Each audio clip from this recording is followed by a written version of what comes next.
Please ಅರ್ಥ ಮಾಡ್ಕೋ. ನೀನು ಬಿಟ್ಟಿರೋಕ್ಕಾಗಲ್ಲ ನನಗೆ. ನೀನಿಲ್ಲ ಅಂದ್ರೆ ಹುಚ್ಚು ಹಿಡಿಯುತ್ತೆ ನನಗೆ. ನನ್ನಿಂದ ದೂರ ಹೋಗ್ಬಿಡ್ವೆ ಪ್ಲೀಸ್ ಚಿನ್ನು. ನೋಡು, ನಿನ್ನಂತ ಲೂಸರ್ ಜೊತೆ ಇರೋಕ್ ನನ್ಗೆ ಇಷ್ಟ ಇಲ್ಲ. ರಿಚ್ ಆಗಿ ಬದುಕ್ಬೇಕಂತ ಆಸೆ ಇದೆ ನನ್ಗೆ. ನಿನ್ ಮದ್ವೆ ಆಗಿ ಕಷ್ಟ ಪಡೋಕ್ ನನ್ಗೆ ಇಷ್ಟ ಇಲ್ಲ. ಅಲ್ಲ, ನಾನು ಬಡವ ಅಂತ ಗೊತ್ತಿದ್ದು ತಾನೇ ನಾನು ಲವ್ ಮಾಡಿದ್ದು. ಇವಾಗ ಏನಾಯ್ತು? ನೋಡು, ಈ ಲವ್ ಮಾಡುವಾಗ ಎಲ್ಲ ಚೆನ್ನಾಗೇ ಇರುತ್ತೆ, ಆದ್ರೆ ಇಲ್ಲಿ ಜೀವನ ಮಾಡೋಕೆ ದುಡ್ಡೇ ಮುಖ್ಯ. ಅಲ್ಲಿ ಪ್ರೀತಿ ಯಾವ ಲೆಕ್ಕಕ್ಕೂ ಬರಲ್ಲ. ಅದಕ್ಕೆ ಹೇಳ್ತಾ ಇದೀನಿ, ನಿನ್ ಜೊತೆ ಕಷ್ಟ ಪಡೋಕ್ ನನ್ಗೆ ಇಷ್ಟ ಇಲ್ಲ. ನೀನ್ ಹೀಗೆಲ್ಲ ಹೇಳಿದ್ರೆ ನನ್ ಸಾಯದ್ ಬಿಟ್ಟು ಬೇರೆ ದಾರಿನೇ ಇಲ್ಲ. ಅಷ್ಟ್ ಮಾಡು, ನೀನ್ ಸತ್ರೆ ನಿನ್ ಘಟನಾದ್ರೂ ತಪ್ಪುತ್ತೆ ನನ್ಗೆ. ಮತ್ತೆ ಯಾವತ್ತೂ ತೊಂದ್ರೆ ಕೊಡ್ಬೇಡ. ಅಂದ್ರೆ ನನ್ ಸತ್ರ ಪರವಾಗಿಲ್ವಾ? ಅಷ್ಟ್ ಮಾಡು. Good bye.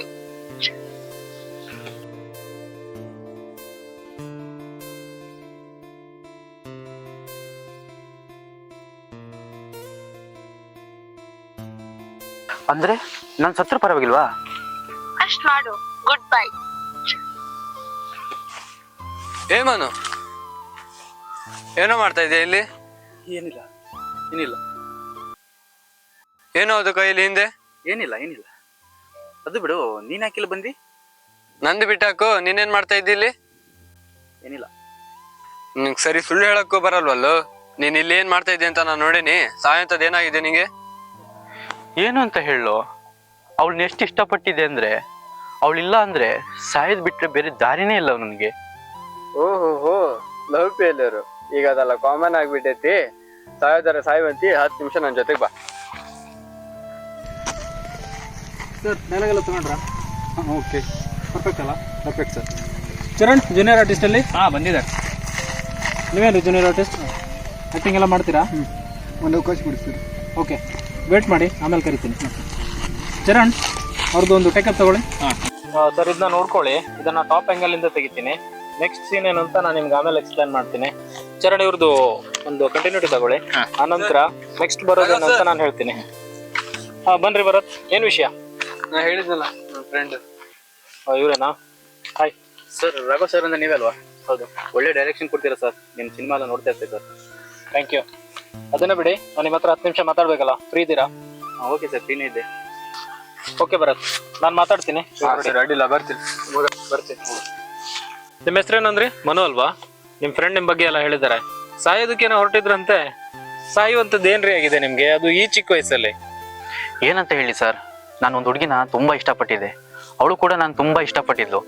ಆದ್ರೆ ನಾನು ಬಡವ ಅನ್ನೋ ಒಂದೇ ಒಂದು ಕಾರಣಕ್ಕೆ ಅವಳು ನಾನು ಬಿಟ್ಟು ಹೋದ್ಲು. ಬ್ರದರ್, ನಿಮ್ಮ ಮಾತಿಗೆ ನಗ್ಬೇಕು ಅಳ್ಬೇಕು ಒಂದೂ ಗೊತ್ತಾಗ್ತಾ ಇಲ್ಲ. ತಪ್ಪು ತಿಳ್ಕೊಬೇಡಿ. ನನಗೆ ಮೊದಲು ನಿಮ್ಮ ಬಗ್ಗೆ ಹೇಳಿ. ಸರ್, ನಾನು ಅಪ್ಪ ಅಮ್ಮ ಮತ್ತೆ SLC ಓದ್ತಿರೋ ಒಂದು ತಂಗಿ ಇದ್ದಾಳೆ. ಅಪ್ಪನಿಗೆ ಬರೋ ಪೆನ್ಷನ್ ದುಡ್ಡಲ್ಲೇ ಮನೆ ಜೀವನ ನಡ್ಸ್ಕೊಂಡು ಹೋಗ್ತಾ ಇದ್ದೀವಿ. ಹೌದು, ನೀವೇನು ಕೆಲಸ ಮಾಡಲ್ವಾ? ನಾನು 2 ವರ್ಷದಿಂದ ಟ್ರೈ ಮಾಡ್ತಾ ಇದ್ದೇನೆ. ನಾನು ಓದಿದ್ದಕ್ಕೆ ತಕ್ಕ ಜಾಬ್ ಸಿಕ್ಕಿಲ್ಲ ನನಗೆ. ಹೌದಾ? ಕೆಲಸ ಸಿಗೋವರೆಗೂ ಬೇರೆ ಏನಾದರೂ ಕೆಲಸ ಮಾಡ್ಬೋದಲ್ವಾ? ನಾನು ಅಷ್ಟೆಲ್ಲ ಓದಿದ್ದು ಕೂಲಿ ಕೆಲಸ ಮಾಡೋದಕ್ಕ ಸಾಧ್ಯನೇ ಇಲ್ಲ. ಇವತ್ತು ಕೂಲಿ ಕೆಲಸ ಮಾಡೇ ಅದೆಷ್ಟೋ ಜನ ಜೀವನ ಸಾಗಿಸ್ತಿದ್ದಾರೆ, ತಮ್ಮ ಮಕ್ಕಳಿಗೆ ಒಳ್ಳೆ ಭವಿಷ್ಯ ಕೊಡ್ತಿದ್ದಾರೆ. ಅದು ನಿಮಗೆ ಗೊತ್ತಿಲ್ವಾ? ನೀವು ಪ್ರೀತಿಸಿದ ಹುಡುಗಿ ನಿಮ್ಗೆ ಬಿಟ್ಟೋದ್ಲು ಅಂತ ಇವಾಗ ನೀವು ಕೊರಗ್ತಾ ಇದ್ದೀರಲ್ವಾ? ಅವಳು ಯಾವ ಕಾರಣಕ್ಕೆ ನಿಮ್ಮನ್ನ ಬಿಟ್ಟೋದ್ಲು? ನೀವೊಬ್ಬ ಲೂಸರ್, ಏನೂ ಕೂಡ ಮಾಡಲ್ಲ ಅಂತ ತಾನೆ. ನೀವು ಲೈಫಲ್ಲಿ ರಿಸ್ಕ್ ತಗೊಂಡು ಏನಾದರೂ ಮಾಡಿ ಮುಂದೆ ಬಂದರೆ ಅವಳು ಖಂಡಿತ ವಾಪಸ್ ಬಂದೇ ಬರ್ತಾಳೆ. ಇಲ್ಲಾಂದ್ರೆ ಎಂಥ ಒಬ್ಬ ವ್ಯಕ್ತಿನ ನಾನು ಕಳ್ಕೊಂಡೆ ಅಂತ ಸಫರ್ ಆಗೋದು ಅವಳೆ. ಅದನ್ನ ನೀವು ಮೊದಲು ಯೋಚನೆ ಮಾಡಬೇಕು. ಅದನ್ನ ಬಿಟ್ಟು ಸಾಯೋದಕ್ಕೆ ಹೊರಟ್ರೆ ಏನು ಸಿಗುತ್ತೆ? ಅವಳು ಯಾವ ಕಾರಣಕ್ಕೆ ನಿಮ್ಮನ್ನ ಬಿಟ್ಟು ಹೋದ್ಲೋ ಅದನ್ನ ನೀವೇನು ಪ್ರೂವ್ ಮಾಡ್ದಂಗಾಗುತ್ತೆ. ಅರ್ಥ ಆಯ್ತಾ? ಅದಕ್ಕೆ ನೀವು ಮೊದಲು ಅಚೀವ್ ಮಾಡಿ ಏನಾದರೂ. ಮೊದಲು ನಿಮ್ಮ ಫ್ಯಾಮಿಲಿ ಬಗ್ಗೆ ಯೋಚನೆ ಮಾಡಿ. ಇಲ್ಲಿ ಪ್ರೀತಿಗಿಂತ ಬದುಕು ದೊಡ್ಡದು. ನೀವು ಲೈಫಲ್ಲಿ ಏನಾದರೂ ಸೆಟ್ಲ್ ಆದರೆ ಮಾತ್ರ ಈ ಪ್ರಪಂಚ ನಿಮ್ಮನ್ನು ತಿರುಗಿ ನೋಡುತ್ತೆ. ಇತಿಹಾಸ ಕೂಡ ಹಾಗೆ. ಇಲ್ಲಿ ಗೆದ್ದವ್ರನ್ನ ಮಾತ್ರ ನೆನ್ಪಿಟ್ಕೊಳ್ಳುತ್ತೆ. ಪ್ರಯತ್ನ ಪಟ್ಟು ಸೋತವ್ರನ್ನ ಯಾವತ್ತೂ ಇತಿಹಾಸ ನೆನ್ಪಿಟ್ಕೊಳ್ಳಲ್ಲ. ಅದಕ್ಕೆ ಹೇಳೋದು, ಇಲ್ಲಿ ಗೆದ್ದವನಿಗೆ ಮಾತ್ರ ಬೆಲೆ ಅಂತ. ಇಲ್ಲಿ ನಾವು ಆಳಾಗಿ ದುಡಿದ್ರೆ ಮಾತ್ರನೇ ಓನರ್ ಆಗೋದಕ್ಕಾಗೋದು. ಅದಕ್ಕೆ ಹೇಳ್ತಾರೆ, ಆಳಾಗಿ ದುಡಿದ್ರೆ ಅರಸನಾಗಿ ಉಣ್ಬೋದು ಅಂತ. ಅದನ್ನ ಅರ್ಥ ಮಾಡ್ಕೋಬೇಕು ಬ್ರದರ್. ನಾವು ಎಕ್ಸಾಂಪಲ್ ನಾವು ನೋಡ್ಬೇಕು ಅಂದ್ರೆ, ಒಬ್ಬ BMTC ಬಸ್ ಕಂಡಕ್ಟರ್ ಇವತ್ತು ಸೂಪರ್ ಸ್ಟಾರ್ ಆಗಿಲ್ವಾ? ಅಷ್ಟೇ ಯಾಕೆ, ಮೈಕ್ರೋಸಾಫ್ಟ್ ಅನ್ನೋಂಥ ಸಂಸ್ಥೆನ ಹುಟ್ಟಾಕಿದ್ದು ಕೂಡ ಒಬ್ಬ ಕಾರ್ಪೆಂಟರ್ ಮಗ. ಇನ್ನೂ ನೋಡ್ಬೇಕು ಅಂದ್ರೆ, ಮನೆಗೆ ಪೇಪರ್ ಆಗ್ತಾ ಇದ್ದಂತ ಒಬ್ಬ ವ್ಯಕ್ತಿ ಇವತ್ತು ಪ್ರಪಂಚದ ನಂಬರ್ 1 ಶ್ರೀಮಂತ. ಇವರೆಲ್ಲ ಜಾಬ್ ಮಾಡ್ಬೇಕು ಅಂತಾನೆ ಕೂತಿದ್ರೆ ಏನು ಮಾಡೋದಕ್ಕೆ ಆಗ್ತಾ ಇರ್ಲಿಲ್ಲ. ಅದಕ್ಕೆ ನಮ್ಮ ಮೈಂಡ್ ಅಲ್ಲಿ ಏನೊಂದು ಥಾಟ್ಸ್ ಬರುತ್ತಲ್ಲ, ಅದನ್ನ ಡೆವಲಪ್ ಮಾಡ್ಬೇಕು. ನಾವು ತಿಳ್ಕೊಬೇಕು ಬ್ರದರ್. ಇಲ್ಲಿ ನಾವು ಎಜುಕೇಶನ್ ಅಂತ ತಗೊಳ್ಳೋದು ಏನಕ್ಕೆ? ನಮ್ಮ ಬುದ್ಧಿಯನ್ನು ಬೆಳೆಸ್ಕೊಳ್ಳೋದಕ್ಕೆ ಮಾತ್ರ. ಜಾಬ್ ಮಾಡ್ಬೇಕು ಅಂತ ಅಲ್ಲ. ನಾವು ಜಾಬ್ ಮಾಡೋದಕ್ಕಿಂತ ನಾವು ಏನಾದರೂ ಹೊಸದಾಗಿ ಹುಟ್ಟಾಕೋದನ್ನ ಕಲಿಬೇಕು. ಅದನ್ನ ನೀವು ಮೊದಲು ತಿಳ್ಕೊಳ್ಳಿ.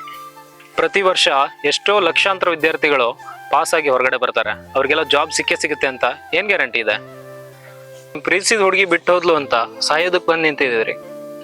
ಸ್ವಲ್ಪ ನಿಮ್ಮ ಫ್ಯಾಮಿಲಿ ಬಗ್ಗೆ ಕೂಡ ಯೋಚನೆ ಮಾಡ್ಬೇಕಲ್ವಾ? ತಂದೆ ತಾಯಿ ಮಗ ಏನಾದರೂ ದೊಡ್ಡದಾಗಿ ಮಾಡ್ತಾನೆ ಅಂತ ಕನ್ಸಿಟ್ಕೊಂಡಿರ್ತಾರೆ. ಅದನ್ನ ಬಿಡಿ, ನಿಮ್ಗೊಬ್ಳು ತಂಗಿ ಇದ್ದಾಳಲ್ವಾ, ನೀವು ಆತ್ಮಹತ್ಯೆ ಮಾಡ್ಕೊಂಡ್ರೆ ಅದು ಲವ್ಗೋಸ್ಕರ ನೀವು ಸತ್ತಿದ್ದೀರಾ ಅಂತ ಗೊತ್ತಾದ್ರೆ ಸಮಾಜ ಅವಳನ್ನ ಯಾವ ದೃಷ್ಟಿಯಿಂದ ನೋಡುತ್ತೆ ಅಂತ ಸ್ವಲ್ಪನಾದ್ರೂ ಆಲೋಚನೆ ಮಾಡಿದ್ದೀರಾ? ನಿಮ್ಗೆ ನಿಮ್ಮ ಪ್ರೀತಿ ಸಿಗ್ಲಿಲ್ಲ ಅನ್ನೋದು ಮಾತ್ರ ಗೊತ್ತು, ಆದ್ರೆ ಮನೆಯವರೆಲ್ಲ ನಿಮ್ಗೋಸ್ಕರ ಎಷ್ಟೊಂದು ಕನಸು ಕಟ್ಟಿದ್ದಾರೆ ಅಂತ ಸ್ವಲ್ಪನಾದ್ರೂ ಆಲೋಚನೆ ಮಾಡಿದ್ದೀರಾ? ನೀವು ಇಷ್ಟೆಲ್ಲ ಮಾತಾಡ್ತೀರಲ್ಲ, ಪ್ರೀತಿ ಬಗ್ಗೆ ಏನ್ ಗೊತ್ತು ಅಂತ ಮಾತಾಡ್ತೀರಾ? ಪ್ರೀತಿ ಬಗ್ಗೆ ಅದು ನನಗೆ ಪ್ರೀತಿ ಬಗ್ಗೆ ನನ್ಗೇನ್ ಗೊತ್ತು ಅಂತ ನೀವು ಕೇಳ್ತಾ ಇದ್ದೀರಾ? ಹೇಳ್ತೀನಿ ಕೇಳಿ. ನಾನು ಕೂಡ ಪ್ರೀತಿಸ್ದವನೇ, ಅದು ಈ ಥರ ಅಲ್ಲ. ಆದರೆ ಅದನ್ನ ನೀವು ಕೇಳಿದ್ರೆ ಹೇಳೋದಕ್ಕೆ ನನಗೆ ದುಃಖ ಆಗತ್ತೆ. 2 ವರ್ಷ ಆಯಿತು, ಇವತ್ತಿಗೆ 2 ವರ್ಷ ಆಯಿತು ನನ್ನ ಪ್ರೀತಿ ನನ್ನಿಂದ ದೂರ ಆಗಿ. ನಮ್ಮದು ನೀವು ಅನ್ಕೊಂಡಿರೋ ಥರ ಪ್ರೀತಿ ಅಲ್ಲ, ಒಬ್ರಿಗೊಬ್ರು ಪ್ರಾಣಕ್ಕೆ ಪ್ರಾಣ ಕೊಡೋ ಥರ ಇದ್ವಿ. ಜನ ಕೂಡ ಎಷ್ಟೋ ಸಲ ಹೇಳಿದ್ದಾರೆ ನಿಮ್ಮ ಜೋಡಿ ನೋಡಿ ಹೊಟ್ಟೆ ಕಿಚ್ಚಾಗುತ್ತೆ ಅಂತ. ಆದರೆ ಆ ದೇವರಿಗೆ ನಮ್ಮ ಜೋಡಿ ಮತ್ತು ನಮ್ಮ ಪ್ರೀತಿ ಇಷ್ಟ ಆಗಲಿಲ್ಲ ಅನ್ಸುತ್ತೆ. ಅದು ಯಾರು ಕೆಟ್ಟ ದೃಷ್ಟಿ ಬಿತ್ತೋ ಗೊತ್ತಿಲ್ಲ. ಈ 2 ವರ್ಷದ ಕೆಳಗೆ ಕ್ಯಾನ್ಸರ್ ಅನ್ನೋಂಥ ಒಂದು ಮಹಾಮಾರಿಗೆ ನನ್ನ ಹುಡುಗಿ ಬಲಿಯಾಗೋದ್ಲು. ಅವಳು ಹೋದಾಗಿಂದ ನಾನು ತುಂಬ ಹತ್ತಿದ್ದೀನಿ. ಅವಳ ನೆನಪಲ್ಲೇ ಈಗಲೂ ಇದ್ದೀನಿ. ಆದರೆ ಸಾಯೋ ನಿರ್ಧಾರ ಯಾವತ್ತೂ ಮಾಡಿಲ್ಲ ನಾನು. ಅವಳು ಯಾವತ್ತೂ ನನಗೆ ಮೋಸನೂ ಮಾಡಿರಲಿಲ್ಲ. ನನಗೋಸ್ಕರ ತಾನು ಕೂಡ ಸಾಯೋದಕ್ಕೆ ರೆಡಿ ಇದ್ಲು. ಆದರೆ ಮಾತಿಗೆ ಹೇಳ್ತಾ ಇದ್ಲು, ನಿನಗೋಸ್ಕರ ನಾನು ಪ್ರಾಣ ಕೊಡ್ತೀನೋ ಅಂತ. ಆದರೆ ಆ ದೇವರು ಅದೇ ಕಾರಣಕ್ಕೆ ಅನಿಸುತ್ತೆ ಅವಳನ್ನ ನನ್ನಿಂದ ಶಾಶ್ವತವಾಗಿ ದೂರ ಮಾಡಿಬಿಟ್ಟ. ಅಲ್ಲ, ಅದ್ರ ನಂತರ ಬೇರೆ ಯಾರನ್ನು ನೀವು ಇಷ್ಟಪಡಲೇ ಇಲ್ವಾ? ಅದೇಗೆ ಸಾಧ್ಯ ಬ್ರದರ್? ಒಮ್ಮೆ ಒಬ್ಬರಿಗೆ ಮನಸ್ಸು ಅಂತ ಕೊಟ್ರೆ ಮತ್ತೆ ಅಲ್ಲಿ ಬೇರೆಯವರಿಗೆ ಜಾಗ ಇರಲ್ಲ. ಈ ಜೀವನ ಪೂರ್ತಿ ನನ್ನ ಮನಸ್ಸಲ್ಲಿ ಅವಳು ಇದ್ದೇ ಇರ್ತಾಳೆ. ಬೇರೆ ಯಾವ ಹೆಣ್ಣು ಕೂಡ ನನ್ನ ಲೈಫಲ್ಲಿ ಬರೋದಕ್ಕೆ ಸಾಧ್ಯನೇ ಇಲ್ಲ. ಅವಳ ನೆನಪಲ್ಲೇ ನಾನು ಇಡೀ ಜೀವನ ಕಳಿತೀನಿ. ಯಾಕಂದ್ರೆ ಅಷ್ಟೊಂದು ನೆನಪುಗಳನ್ನ ಕೊಟ್ಟೋಗಿದ್ದಾಳೆ ಅವಳು. ಈ ಜನ್ಮಕ್ಕೆ ಅಷ್ಟೇ ಸಾಕು. ಮತ್ತೆ ಬೇರೆ ಯಾವ ಹೆಣ್ಣಿನ ಆಲೋಚನೆ ಕೂಡ ಬಂದಿಲ್ಲ, ಬರೋದು ಇಲ್ಲ. ಒಂದು ವೇಳೆ ಬೇರೆ ಇದೇ ಥರ ನಾನು ಏನಾದರೂ ಯೋಚನೆ ಮಾಡಿದರೆ ನಾನು ಅವಳಿಗೆ ಮೋಸ ಮಾಡ್ದಂಗಾಗುತ್ತೆ. ಸೊ ನನಗದಿಷ್ಟ ಇಲ್ಲ. ಕೊನೆವರೆಗೂ ಅವಳ ನೆನಪಲ್ಲೇ ಇರ್ತೀನಿ ನಾನು. ಅದರಲ್ಲೇ ಖುಷಿ ಇದೆ ನನಗೆ, ಅದೇ ಸಾಕು. ಇಲ್ಲಿ ಪ್ರೀತಿಗಿಂತ ಬದುಕು ದೊಡ್ಡದು ಬ್ರದರ್. ಹಾಗಂತ ಪ್ರೀತಿ ಬೇಡ ಅಂತ ನಾನು ಹೇಳ್ತಾ ಇಲ್ಲ. ಜೀವನ ಮಾಡೋದಕ್ಕೆ ಪ್ರೀತಿ ಬೇಕೇ ಬೇಕು. ಆದರೆ ಸುಳ್ಳು ಪ್ರೀತಿಗೋಸ್ಕರ ನೀವು ಜೀವ ಕಳ್ಕೊಳ್ಳೋದಿದೆಯಲ್ಲ, ಅದು ತುಂಬ ದೊಡ್ಡ ತಪ್ಪು. ತಂದೆ ತಾಯಿ ಕೂಡ ನಿಮ್ಮ ಮೇಲೆ ಎಷ್ಟೋ ಪ್ರೀತಿ ಇಟ್ಟಿದ್ದಾರೆ. ಆ ಪ್ರೀತಿಗೂ ನೀವು ಬೆಲೆ ಕೊಡ್ಬೇಕಲ್ವಾ? ನೀವು ಲೈಫಲ್ಲಿ ಸಕ್ಸಸ್ ಆದರೆ ಒಂದು ಒಳ್ಳೆ ಪ್ರೀತಿ ನಿಮ್ಮನ್ನು ಹುಡ್ಕೊಂಡು ಬಂದೇ ಬರುತ್ತೆ. ನೋಡಿ, ಹೇಳೋಷ್ಟು ಹೇಳಿದ್ದೀನಿ. ಇನ್ಮೇಲೆ ಸಾಯೋದು ಬಿಡೋದು ನಿಮ್ಮಿಷ್ಟ. ಇಲ್ಲಿ ಪ್ರೀತಿಗಿಂತ ಬದುಕು ತುಂಬ ಮುಖ್ಯ. ನಿಜ ನೀವು ಹೇಳಿದ್ದು, ಪ್ರೀತಿಗಿಂತ ಬದುಕು ದೊಡ್ಡದು. ಇನ್ನು ನಾನು ಸಾಯ ನಿರ್ಧಾರ ಮಾಡಲ್ಲ. ಇನ್ನಿದ್ರ ಅವಶ್ಯಕತೆ ನನಗಿಲ್ಲ. ವೆರಿ ಗುಡ್, ಒಳ್ಳೆ ನಿರ್ಧಾರ ಮಾಡಿದ್ರಿ. ಆದಷ್ಟು ಬೇಗ ನಿಮ್ಗೊಂದು ಒಳ್ಳೆ ಕೆಲಸ ಸಿಗಲಿ. All the best. Thank you sir. ನಾನು ಬರ್ತೇನೆ. ಸರಿ ಸರ್. ಸರ್, ನಿಮ್ಮ ಹುಡುಗಿ ಹೆಸರೇನಂತ ಹೇಳಿ ಕೇಳ್ಬೋದಾ? ಸಾನ್ವಿ.